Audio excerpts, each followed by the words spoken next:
All right. What was the question you wanted to pose to me in this second segment? We talk about this coaching staff being very young. Right now, the Broncos don't have a solution at quarterback, a big-time solution. So my question to you is, Ryan, are the Broncos rebuilding? I don't think so. Okay. I don't think so. I think at least naturally their inclination is chase a quarterback and go for a Super Bowl this year. Mm-hmm. Now, I think there's a little bit of a thought in their mind of, okay, if we don't hit big, then let's see what happens. And someone was asking me the other day, like, what do I think the chances are of Drew Lock starting next year? I think it's really low.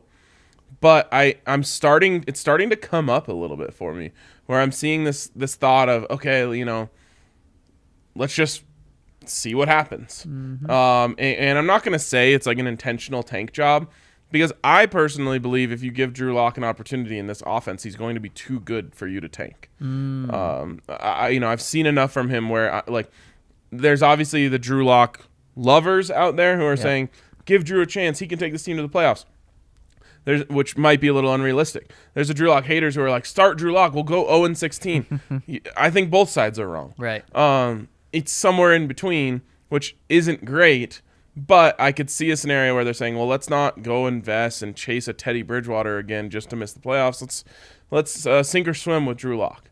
Right. And maybe you do hit, and all the people who love Drew Lock are saying, you're all idiots, we told you so. Or maybe things go terribly wrong, and all the people who hated him, I think it's kind of like the 80-20 or the 80-10-10 type of thing. 80% of scenarios, I think the Broncos end up somewhere between 5 and 9 wins. Great. And 10% are on either side. Mm-hmm. And I really like that. And it's crazy where the Broncos are right now. I don't think it's crazy to say that the Broncos are rebuilding or close to rebuilding. It's also not crazy to say that the Broncos are Super Bowl contenders if they get a top-notch quarterback. It is so weird the cusp they are on of being Super Bowl contenders if they get one thing. But let's say they don't get the big quarterback. The best thing for them to do is keep Drew Lock, is draft a rookie with that number 9 overall pick. Don't go after Kirk Cousins. Don't go after Jimmy Garoppolo. The last thing we need, Ryan, is Teddy Bridgewater or someone like Teddy Bridgewater here to guarantee 5 or 6 wins with this team. That's the last thing you need. I would be 100% okay going into this season with Drew Lock as a starting quarterback, with Sam Howell as a starting quarterback with number 9. However, you have to play that guy this year and let him and the coaching staff sink or swim on their own. And then you know what? If it sinks, then you have to decide. George Paton has to decide. Was it the quarterback? Is this quarterback better than the quarterbacks next year? If not, you draft a quarterback next year. You don't worry about the Josh Rosen scenario. You do exactly what the Arizona Cardinals did. If you think it was all the coaching staff, you blow them out. Just like the Arizona Cardinals did a couple years before Kyler Murray. Yep. They had a coach for 1 year, realized he wasn't the guy, moved on from him. Do you even remember who that person was? I think he was just hired to be a defensive coordinator somewhere. But no, to answer your question. And then they went on and got Cliff Kingsbury. Yeah. That one's hard to forget. This is something where it's crazy. Right now, the Broncos are closer to rebuilding than contending for a Super Bowl. And if they don't get the quarterback, don't just try to stay afloat, because with your coaching staff, you're not trying to stay afloat right now. You didn't hire Doug Marrone to come in to be a safe option as your offensive line coach, to be there for Nathaniel Hackett when he needs help. No, you said we're going to go all in on this Nathaniel Hackett experiment, give him everything he wants.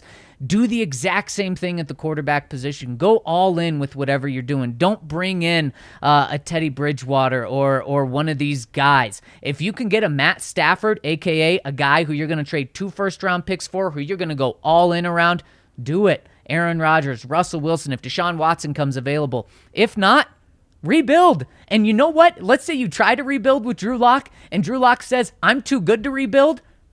You're going to have a winning record, and you're going to feel great about where you're going in the future. Yep, I think the coach's name was Steve Wilks. Yes, exactly. He got a raw deal, to be fair. He did. But it's just crazy how a coach in the NFL just in and out, and no one really ever talks about him again. Yep.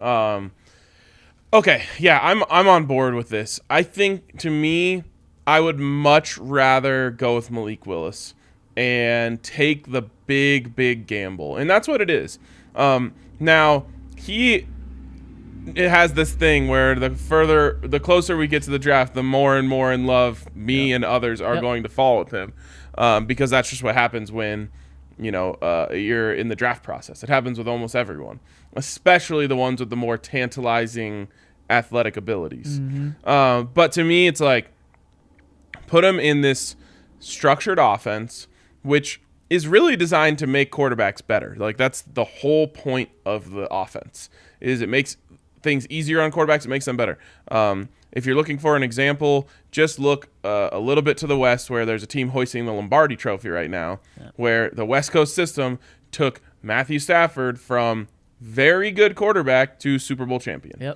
And he and Cooper Kupp are incredible. It's because this offense is designed to elevate quarterbacks.